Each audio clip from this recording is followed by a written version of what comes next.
Tình yêu Chúa cao vời biết bao, nào con biết đang đền thế nào, để cho cưng xưng Chúa ơi, để cho cưng xưng Chúa ơi. Ôi tình yêu thương Chúa cao vời, tình yêu thương Chúa muôn đời, người yêu con từ ngàn xưa. Từ khi chưa có đồi non, từ khi chưa có trời cao, chưa có vầng trăng với ngàn sao, gọi con giữa muôn muôn người, tình con giữa nơi buồn nhớ.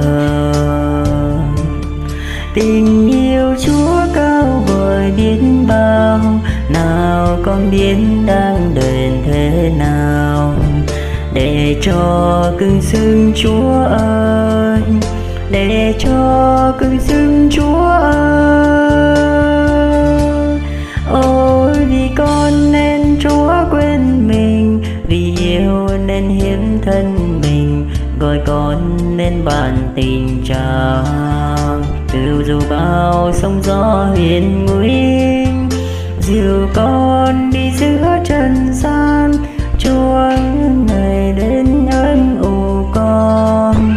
Vì con Chúa quên thân mình, đời con dám mơ gì hơn.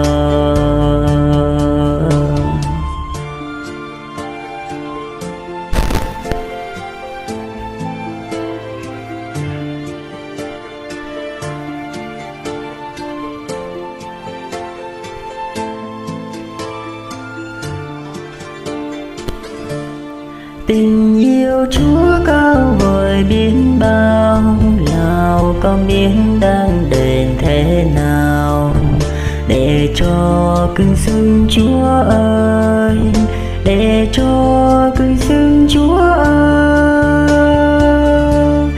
Con thành tâm dâng hiến trọn đời, thành tâm dâng hiến sang hồn, để nên tôn đồ của Cha và nên nhân chứng của Cha, truyền giao chân lý của Cha, gieo rắc lời Cha khắp gần xa. Rồi con sẽ đi các miền, làm những chứng cho tình yêu. Rồi con sẽ đi các miền, làm những chứng cho tình yêu. Rồi con sẽ đi khắp miền, làm những chứng cho tình yêu.